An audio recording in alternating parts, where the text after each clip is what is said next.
बांके बिहारी मंदिर में जो हुआ वैसा फिर कभी नहीं हुआ। यह प्रसंग आंखें बंद करके ध्यान से सुनिएगा, बहुत ही अद्भुत प्रसंग है और बाद में मुझे बताइए आपको कैसी अनुभूति हुई। हरे कृष्ण दोस्तों, हम सब ने मीराबाई का नाम सुना है। राणा सांगा के पुत्र राजा भोजराज की मृत्यु के बाद जो मीराबाई के पति थे, मीराबाई के सगे संबंधियों ने बहुत प्रताड़ित किया, बहुत परेशान किया। मीराबाई ठाकुर जी की अनन्य भक्त थी। ऐसी भक्त कभी कोई हुई ही नहीं। ऐसे भक्त बहुत ही कम होते हैं। मीरा कहो या कृष्ण कहो, बात एक सी लगती है। जब भक्त भगवान में विलीन हो जाता है ना, तो भक्त का नाम लो या ईश्वर का नाम लो, एक ही बात है। यही थी मीराबाई। तो मीराबाई सबसे परेशान होकर के वृंदावन आ गई। जब वृंदावन पहुंची तो उस समय जीव गोसाई वैष्णव संप्रदाय के मुखिया थे। उनके बारे में मीराबाई ने बहुत सुना था। उनसे मिलने की बड़ी इच्छा थी। संदेश पहुंचाया कि मैं जीव गोसाई जी से मिलना चाहती हूँ।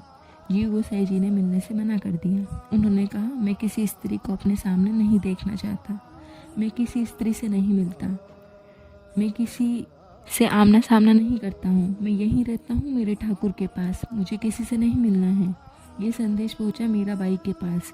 जब ये संदेश मीराबाई के पास पहुँचा तो मीराबाई ने जवाब दिया और संदेश पहुँचाया कि अच्छा, मुझे तो लगता था कि वृंदावन में सिर्फ एक ही पुरुष है और वो है मेरे गिरधर गोपाल, बाकी सब तो गोपियाँ हैं। पर आज मुझे पता लगा कि वृंदावन में मेरे ठाकुर जी के अलावा कोई दूसरा पुरुष भी है। अगले दिन हुआ ऐसा कि सुबह जीव गोसाई जी ने मंदिर के द्वार खोले और देखते ही अचंभित हो गए। सामने देखा कि ठाकुर जी का जो विग्रह है बांके बिहारी जी का, वो घाघरा चोली पहने हुए हैं, नाक में नथ है, हाथों में चूड़ियाँ हैं, चुनरी ओढ़ी हुई है, एकदम स्त्री का रूप धारण किए हुए हैं। ये दृश्य देख करके जीव गोसाई जी बड़े क्रोधित हुए, जोर से चिल्लाए और सबको बुलाया और कहा, किसने ये कृत्य किया है, किसने ठाकुर जी को ये पोशाक पहनाई है, कौन गया था ठाकुर जी के पास। पुजारी जी सब घबराए हुए थे, डरे हुए थे। कहा, स्वामी जी, आपके अलावा ठाकुर जी के पास कोई नहीं गया, आपने ही रात्रि में द्वार बंद किए थे और आपने ही द्वार खोले हैं, कोई भी ठाकुर जी के पास नहीं गया। गोसाई जी निशब्द रह गए और सोचने लगे कि ऐसा कैसे हो सकता है, ये कैसे संभव है। तो पुजारी जी ने कहा, गोसाई जी आप आज्ञा दे तो एक बात कहूँ। तो गोसाई जी बोले, हाँ बोलो। तो पुजारी जी ने कहा, यहाँ पड़ोस में धर्मशाला में एक महिला आई है जिसने कल संदेशा भिजवाया था आपको कि आप उनसे मिल लें, लेकिन आपने मिलने के लिए मना कर दिया था।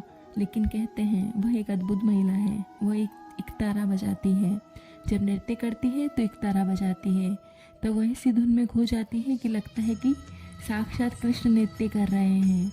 वो महिला साधारण नहीं है, मीरा नाम है उनका। वो जब गाती है तो ऐसा लगता है साक्षात कृष्ण सामने है। कृष्ण में और उनमें कोई भेद नज़र नहीं आता है। वो प्रभु का साक्षात रूप है। आपको एक बार उनसे मिलना चाहिए। हो सकता है कि ठाकुर जी इस दृश्य से आपको कुछ संदेश देना चाहते हो, तो एक बार आप उनसे मिल लीजिए। जीव गोसाई जी को अपनी गलती का एहसास हुआ।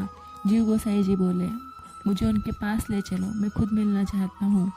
जीव गोसाई जी मीरा जी के पास गए और जब मीरा जी को देखा तो देखते ही रह गए।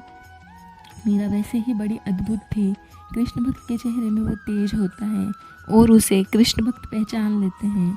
वो प्रकाश उनमें दिखाई देता है और वो जो दूसरा कृष्ण भक्त होता है वो ही पहचान सकता है सामने वाला जो है कि साधारण नहीं है, ये मेरे ठाकुर जी का ही प्यारा है।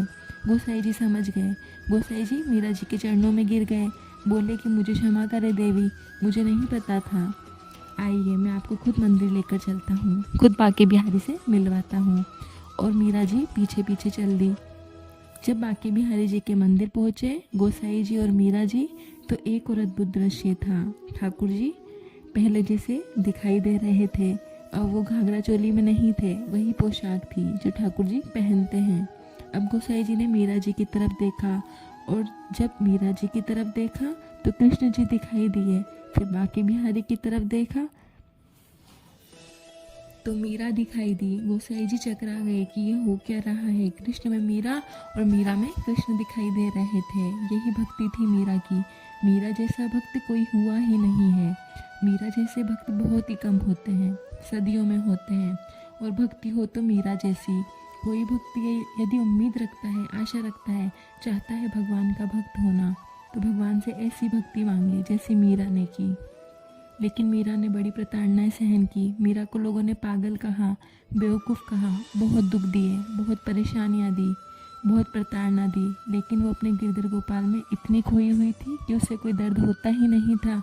वो प्रेम में रहती थी अपने ठाकुर जी के, और जिसके पास ठाकुर जी होते हैं वो शरीर से अलग हो जाता है, क्योंकि आत्मा परमात्मा में विलीन हो जाती है। ये शरीर बस ऐसे ही रह जाता है। मीरा का शरीर नहीं, मीरा की आत्मा थी कृष्ण में, इसलिए मीरा के भीतर कृष्ण दिखाई देते थे। यह अद्भुत घटना है, यह प्रेम की घटना है। ईश्वर सबसे उतना ही प्रेम करते हैं जितना मीरा से करते हैं, लेकिन आपका विश्वास होना चाहिए। इसलिए हमेशा कहती हूँ, अपने विश्वास को अपने ईश्वर पर मजबूत रखिए और अपना ख्याल रखिए। हरे कृष्ण।